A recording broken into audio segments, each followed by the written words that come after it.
Well, it's a great pleasure to introduce Carla Green. Carla is a professor of neuroscience at the University of Texas Southwest Medical Center, where she also carries the title of Distinguished Scholar in Neuroscience. Carla received her PhD in biochemistry and molecular biology at the University of Kansas Medical Center and moved to the Department of Anatomy and Cell Biology for postdoctoral training. In 1997, she joined the Department of Biology at the University of Virginia, and in 2007 was promoted to full professor. She moved to her current position in 2009. It was, of course, a huge achievement to identify the molecular feedback loop at the core of circadian rhythm generation, as we've heard about. That alone leaves many fundamental questions unanswered, in particular about the exact mechanisms specifying functional properties of the clock, such as its period, compensation of period, their temperature compensation of period, exactly how the clock is reset by signals, and of course how the clock is connected to the physiology of the cell. So Carla was a pioneer in these areas, really even before the core loop was fully identified. She identified a novel circadian regulated gene that she then named nocturnin, and went on to a study for and figure out exactly what it was, a deadenylase that regulates messenger stability and translation, and perhaps we'll hear some about that. And she's gone on to study these aspects of circadian regulation since. Her contributions have been recognized over the years in a number of ways, from the C.J. Herrick Outstanding Young Investigator Award from the Anatomy Society back in 1997, all the way to her election as a Fellow of the American Association for the Advancement of Science just 10 years later. She's also recognized through her outstanding service to the community and profession, which includes serving as the most recent past president of the Society for Research on Biological Rhythms. She hosted a fabulous meeting of the Society in 2018, where I think it is that Ann and I were there and hatched the plan for this. So, thank you. Wow, thank you, Fred. Fred gives amazing introductions. It's quite an honor to be introduced by him. And I want to thank Fred and Ann both for organizing this really interesting symposium. I've already learned so much today about new areas that have my mind just coming up with new questions and new things to think about. So I want to talk today about the title that is here, but what I should have added on to this title is Post-transcriptional regulation of protein expression by the circadian clock, followed by some surprises. Okay, so I'm going to start with some older work that's published that Anne specifically asked me to talk about. I'm going to give a very brief overview of that work, and then I'm going to move into some newer work from my lab that has taken us in a bit of a surprising new direction. All right, so you already heard from Joe Takahashi about this central clock loop. I'm not going to talk about the mechanism of this at all. But he also told you that this loop drives clock outputs in the manner of RNA rhythms and ultimately protein rhythms, and that these rhythms are pervasive. So, for example, in mouse liver, depending on how you define it, many thousands of RNAs show steady-state levels of rhythmicity. And of course, these rhythmic RNAs and ultimately proteins drive the eventual rhythmic physiology of the cells and the animals. So what I'm going to really be talking about today is this clock output aspect rather than the core clock. And what I want to point out that kind of got us interested in some of the questions we're going to be discussing is the fact that people that looked at these RNA rhythms in places like liver or other tissues, and then also compared those to things like rhythms in Pol-2 elongation from the data that Joe showed you earlier this morning, people found that there was somewhat of a disconnect. So there were many genes that were driven rhythmically at the transcriptional level that were unique from those RNAs that were driven at the steady-state level. Obviously some overlap as well. But in addition to these unique sets, it was also found that the phases of the peaks of the rhythms between the transcriptional drive and the ultimate steady-state levels of the mRNAs were occurring at different times. So we got very interested in this idea of the role of post-transcriptional regulation to circadian outputs. And this is just a really kind of simple cartoon just showing you that in order to get rhythmic messages and eventually rhythmic proteins, there are many steps along the way that could potentially be regulated. And it appears likely from a number of people's work that really many or perhaps all of these steps are under some sort of rhythmic control. My lab, however, was interested in this step of cytoplasmic RNA deadenylation or poly-A tail length control. And part of that, or really the origin of that interest, came from the fact that we had discovered this gene and protein that Fred mentioned in his introduction called nocturnin, which belonged to this family of proteins that encode these deadenylase proteins. Okay? We were also very interested in this protein because it's incredibly rhythmic. It's one of the most high amplitude rhythms at the RNA level in places like the liver. You can see it's approximately 20 or 30-fold amplitude in mRNA rhythm over the course of the day, and this mRNA peaks during the night, okay? So we were very interested in what this was doing and how it was playing a role in really driving the steady state levels of mRNAs.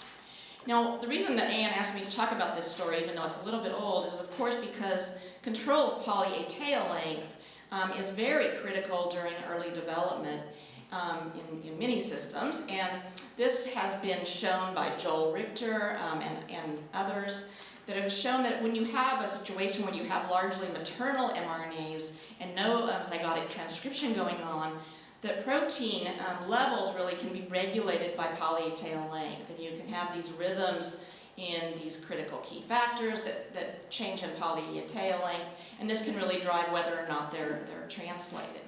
And this is driven, at least in part, by a protein called CPEB, which binds to mRNAs and controls whether a poly-A polymerase or a poly-A deadenylase is included in this component, regulating these poly-A tail lengths.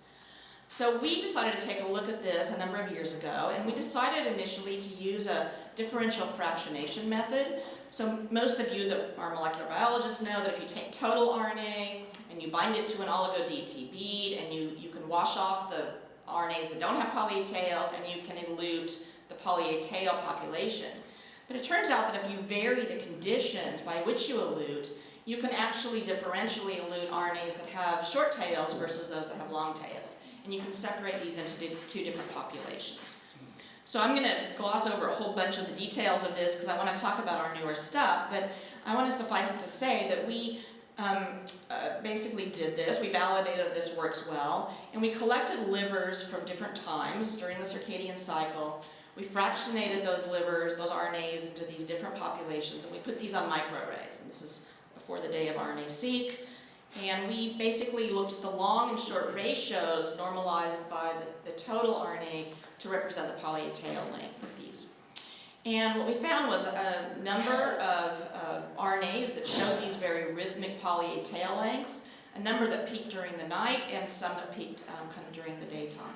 Carla, Yes. I want to interrupt 1 second. Of course. Will you explain to this audience what ZT4 I certainly will, thank you. So ZT stands for Zeitgeber time, and it's a nomenclature that we use that differentiates from clock time. So ZT0 is defined as the time of lights on, regardless of whether that's 6 a.m., 7 a.m., or in your animal room, some strange time. So this is just a normalized time, where ZT0 is always the beginning of the day, ZT12 is the beginning of the night. Okay, thank you, Anne. It's important. All right, so we validated a number of these RNAs that we had found from this fractionation method by doing these poly-A tail length assays. This is just a PCR-based assay. And what you can see by these smears are just the heterogeneous nature of these poly-A tails. And you can see, for example, in these four situations that I have here, you can see these tails that go from the early morning that are long, they become short. These have different profiles, as you can see here. And these are quantitated here, and they're compared to what we got from our fractionation, and you can see that they agree very, very nicely. So among these RNAs we found that had these robust poly-A tail lengths, we found a number of kind of what we call different classes of RNAs. Some of these had kind of what you might expect. They have a pre-RNA that's highly rhythmic. The steady state levels of the mRNAs are also rhythmic, and the poly A tail lengths are rhythmic. And these all kind of match in phase, if you plot them together. And we kind of think of them like this, where the poly A length and transcription kind of go together. And this is probably poly A tails that are getting put on as the RNA is being made.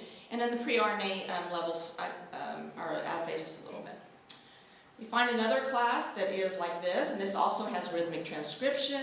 Here the steady state levels are not very rhythmic, and we know that this is due to long half-lives of these particular messenger RNAs, but they still have very rhythmic poly A tail lengths. This looks like that, and we kind of cartoon those like that. And then finally, the ones that I think are perhaps the most interesting category are those RNAs that are not being transcribed rhythmically and are not rhythmic at the steady state level, but have very robust rhythms in their poly A tail lengths. And so this kind of a cartoon like this.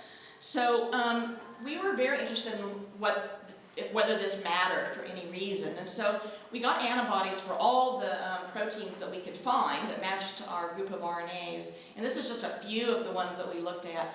And what we found was, as you might expect, that the poly A tail rhythms really correlated very beautifully with the protein rhythms, which are shown here in the gray bars.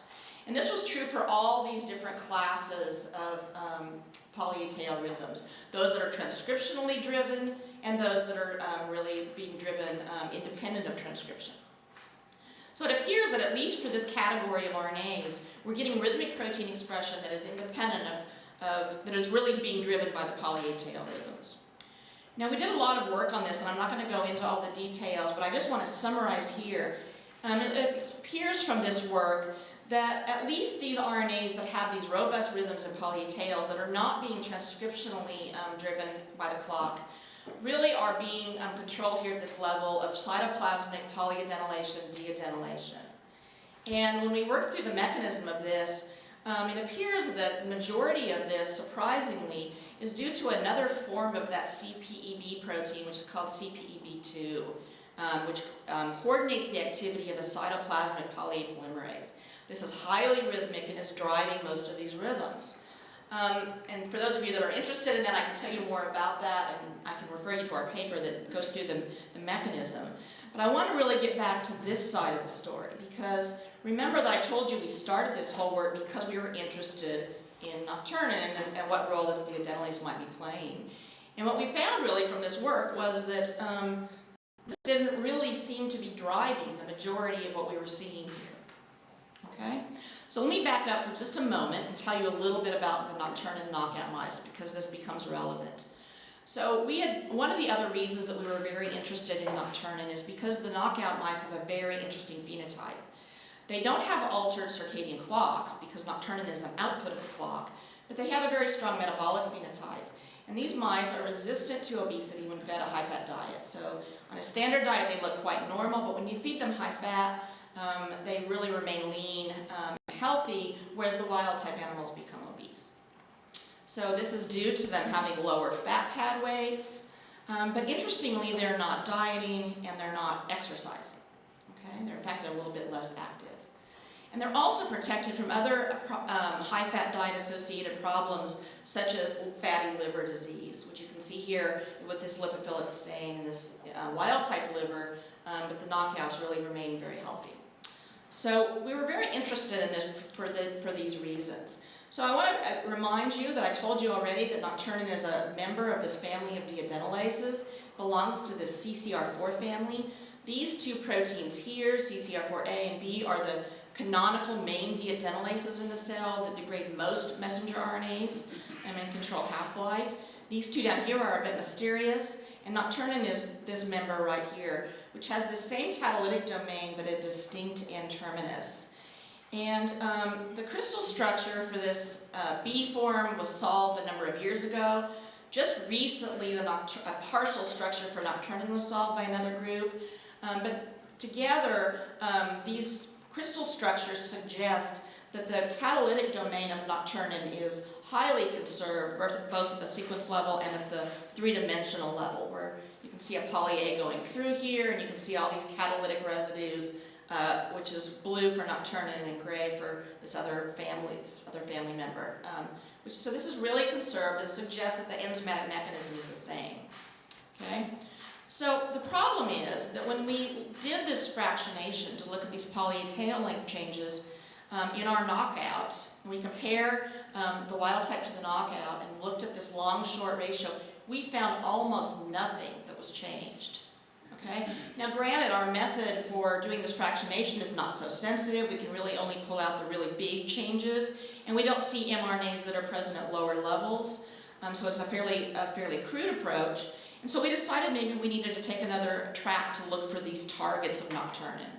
And so we did another collection, this time every 3 hours over a day-night cycle in mice, and we just did mRNA-seq. And I don't want to go into great detail about this, but just by way of kind of leading you into our reasoning, what we were doing was we were looking for RNAs like this one. This is a really nice example. This is a very important metabolic protein, PNPLA3. And what you can see is that it's rhythmic in the wild type, but in the knockouts it's extremely rhythmic with a high peak during the night. Now remember that we think nocturnin is a deadenylase, which should be taking the poly-A tails off of messenger RNAs, presumably degrading them. And so you might expect that if you knock out such an enzyme, you would get a high amount of RNAs accumulating.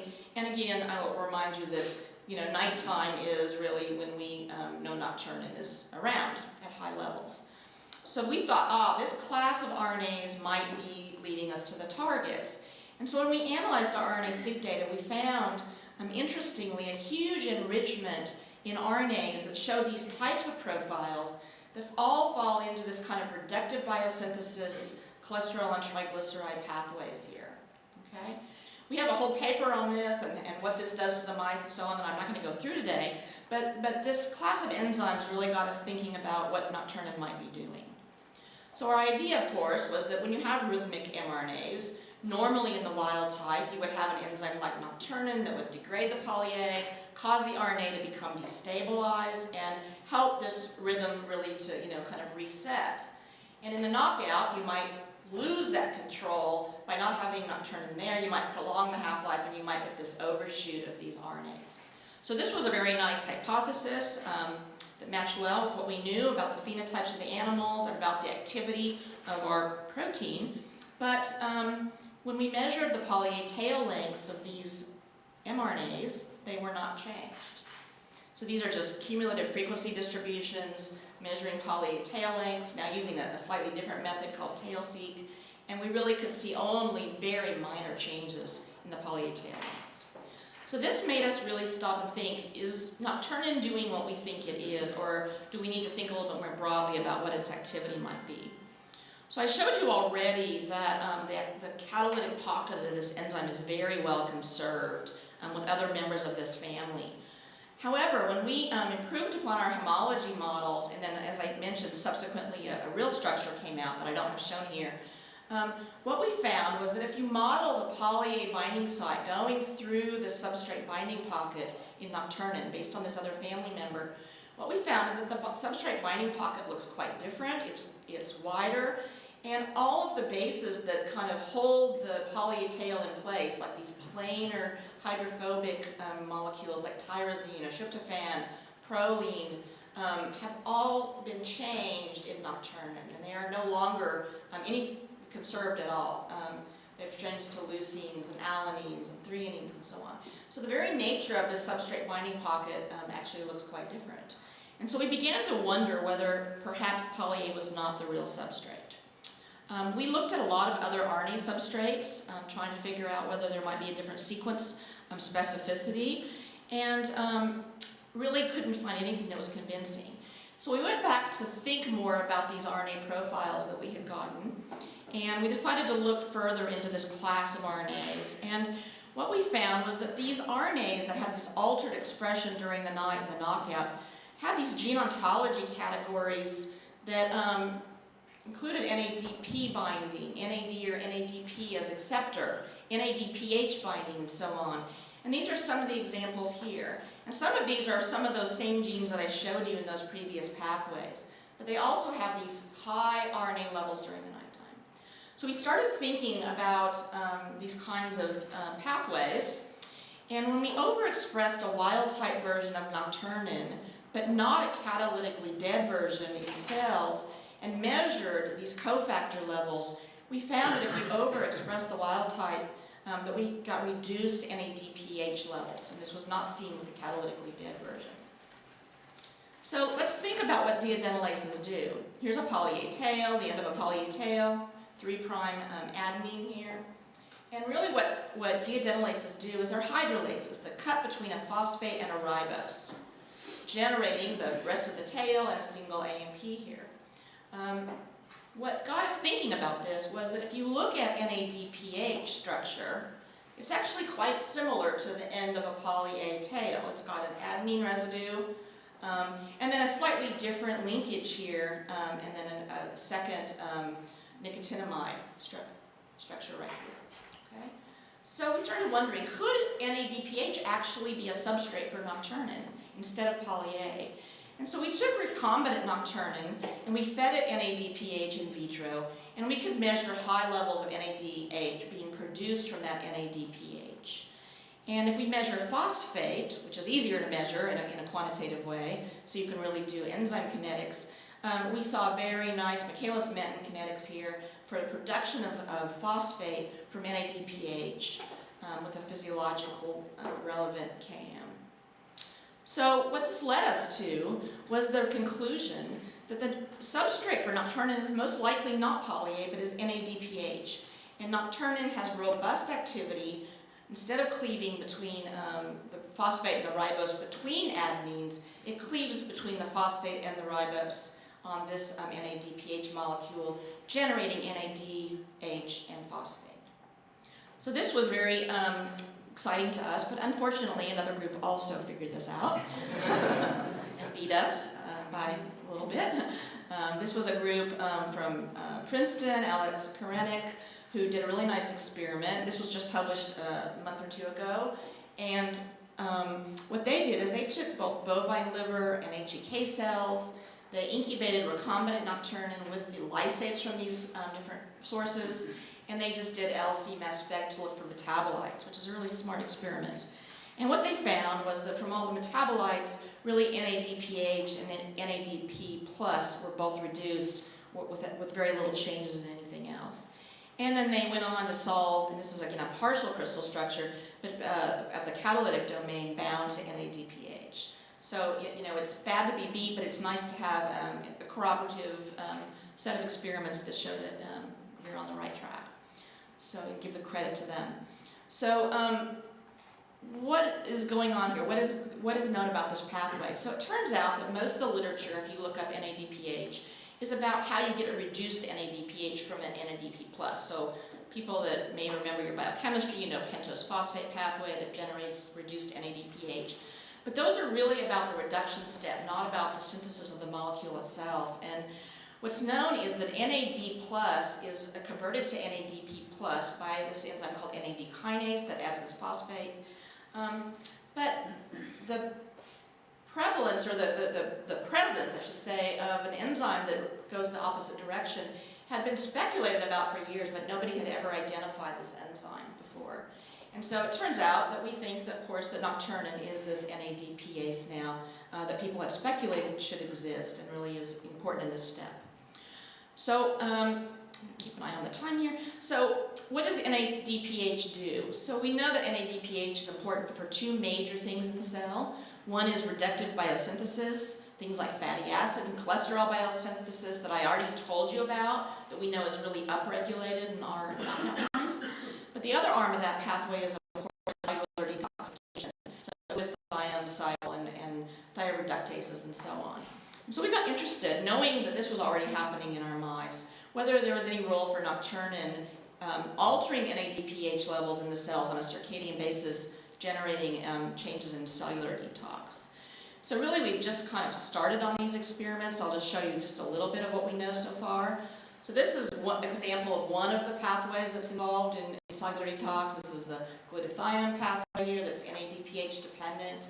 And this can detoxify hydrogen peroxide in water. And we know, in fact, that this enzyme is also very upregulated in our knockout mice. So we just exposed cells that were overexpressing nocturnin to hydrogen peroxide to see if they had any differences.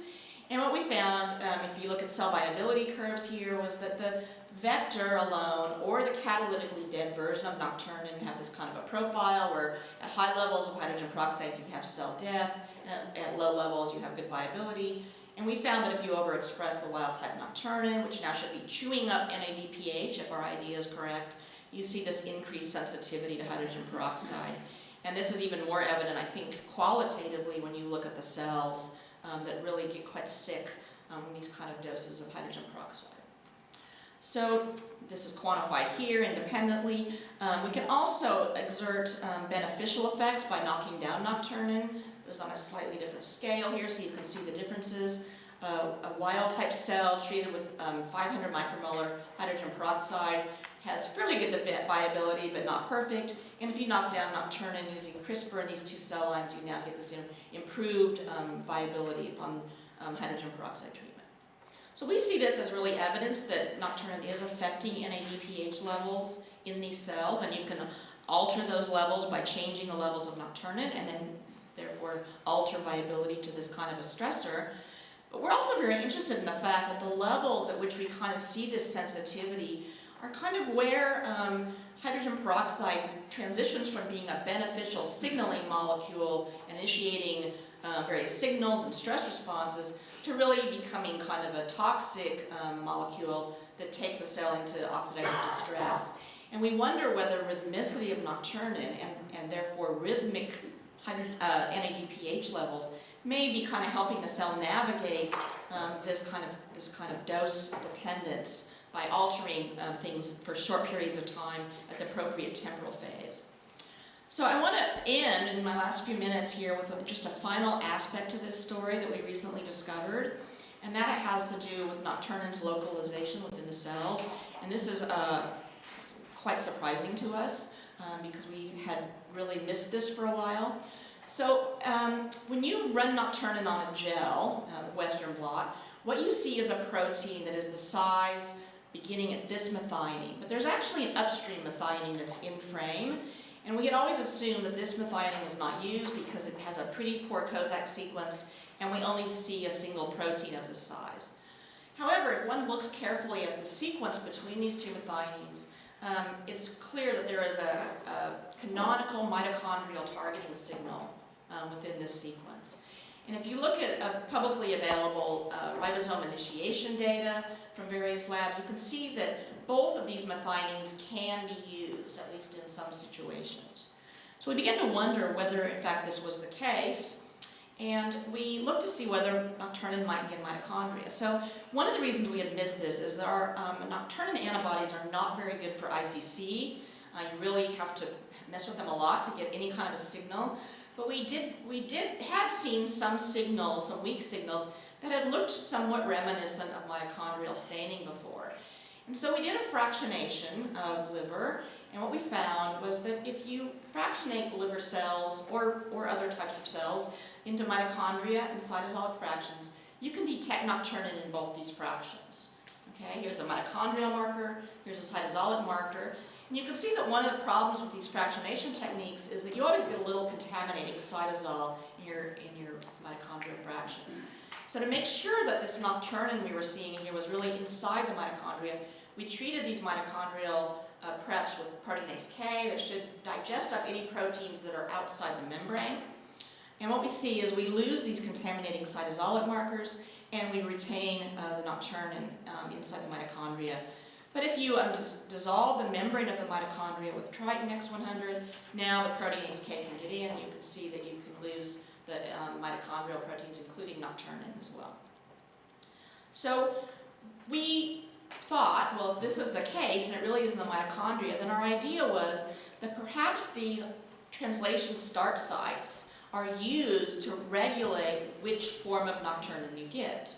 And so if we overexpress a wild-type form of nocturnin that includes that sequence and do live cell imaging, this is a nocturnin that has a YFP on it, a cherry on it. What you can see is good co-localization with the mitochondrial marker here in the yellow, but you also see some red nocturnin that's outside the mitochondria. which I think is a little easier to see here. If you make a mutation so that this methionine is mutated, it cannot be used, so only this form is made, now you get a form that co-localizes perfectly with the mitochondrial marker, and you don't really see signal outside the mitochondria.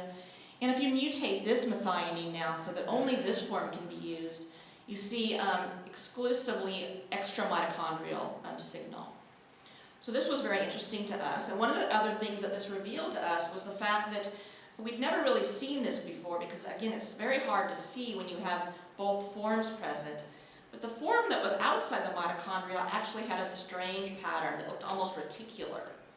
And when we looked at this more carefully and used an ER marker, we now see that we get a lot of co-localization of nocturnin, of this M1A version of nocturnin, to the ER, and to some extra ER kind of vesicular looking things here, which we're not sure what they are. They could be lipid droplets or something coming from the ER.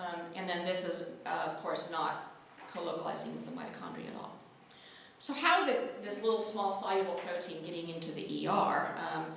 And it turns out that if you look at this short form of nocturnin that we see goes to the MR, into the ER, what we found was a canonical motif that signals potential N-terminal myristylation. And moreover, this sequence was conserved throughout all the nocturnins down to Drosophila. So we wondered whether, in fact, this form of nocturnin was getting targeted to these membranes through myristylation. And just for those of you that don't think about myristylation very often, this is a process where a particular enzyme removes a methionine from a protein that has this consensus signal, and a second protein then adds this fatty acid myristic group to this N-terminal glycine. And we got interested in this not only because of our ER localization and this consensus signal, but because we had pulled this protein, this N-myristyl transferase, up in lots of co-IP mass spec with very high coverage. And then we confirmed, in fact, that there is a direct interaction by co-IP. So if you mutate this glycine then, does that change this ER localization? And in fact it does. It gives you now just a diffuse cytoplasmic presence of this protein. So we think that the nocturnin protein has this alternate intracellular localization. One is the mitochondria that's being driven by this mitochondrial targeting signal, and the other is this ER that's coming from this myristylation. And we know there's likely also some soluble cytosolic part of it too. So one of the problems in really understanding whether these translation start sites are used in some kind of a regulated way, or whether it's just a stochastic thing, is that you really cannot discriminate these proteins, these two proteins, easily on a gel. And the reason is, although they look quite different here inside, the way I have them drawn, is that we know that when proteins are taken into the mitochondria with mitochondrial targeting signal, those signals are often cleaved after import. And what happens is that gets cleaved at almost exactly the same place where the second methionine occurs. And we can prove that by overexpressing these different mutants.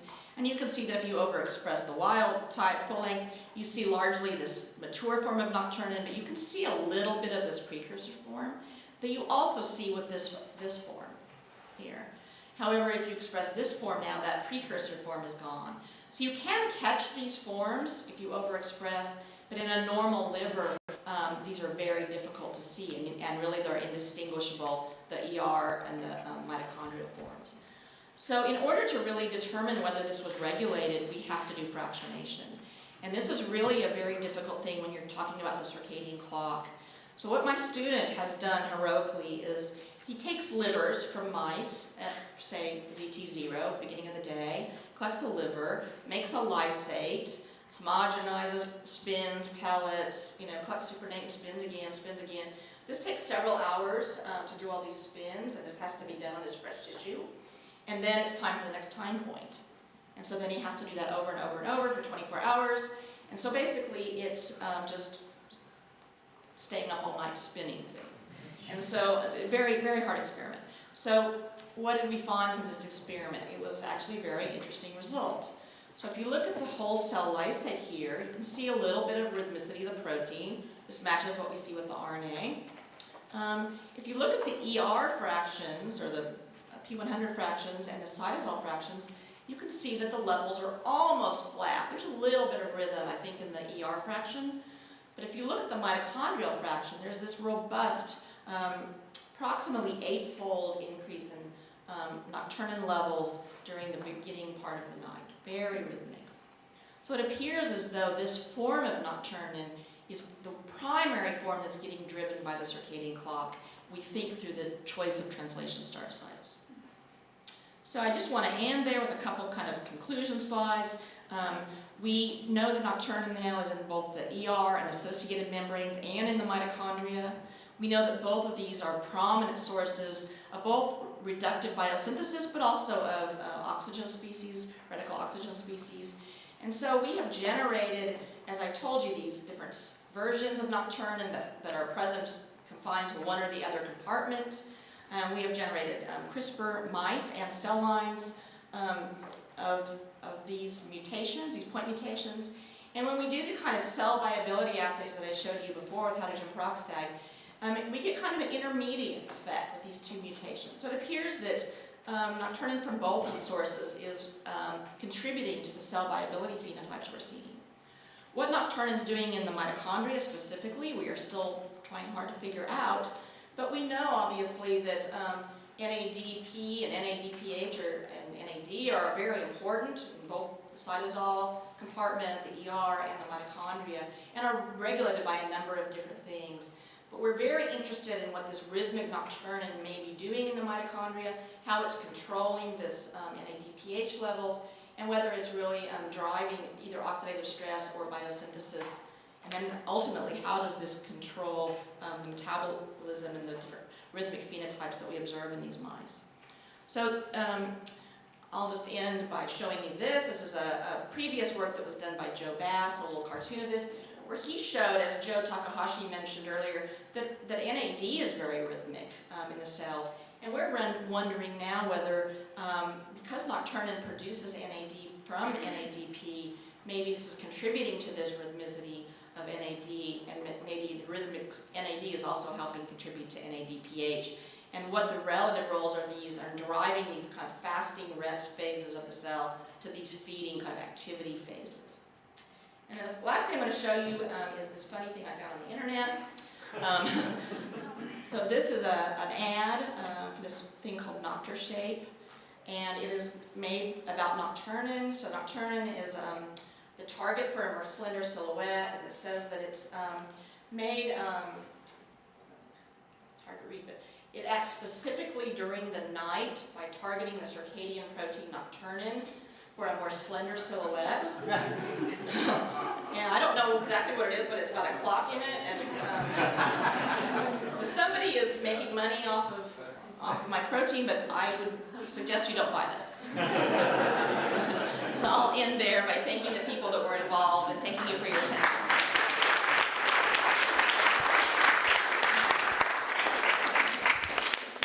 Jonathan.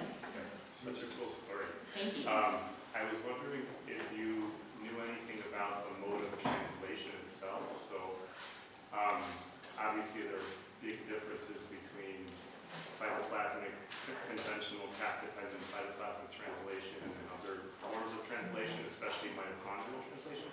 So I'm wondering if you have any evidence that the mitochondrial form, is it transported into the mitochondria or is it made in the mitochondria? No, we think it's transported in, but I know nothing about the way this is getting regulated and how that translation start site is chosen, and maybe you can help us with that. I mean, it's interesting to block cap-dependent translation and see if you get one form versus another. I mean, we kind of our parsimonious explanation is just some kind of a leaky scanning mechanism, but I don't know. It's something we want to look at. So it isn't obvious how that leads to fat deposition? Right. So that's, of course, the key question, and it's not obvious. But what I can tell you is that if I go back to this little cartoon, this form of the NAD kinase that makes NADP, so there's two forms of this thing. There's also a cytosolic form and a mitochondrial form, although they're encoded by different genes in this case. But if you knock out this form, you get a fatty phenotype that's almost the opposite in every respect for our knockout. So there's something funny about changing NADPH levels in the mitochondria that seems to generate this fat imbalance, and I don't know what it is yet. We're very, very anxious to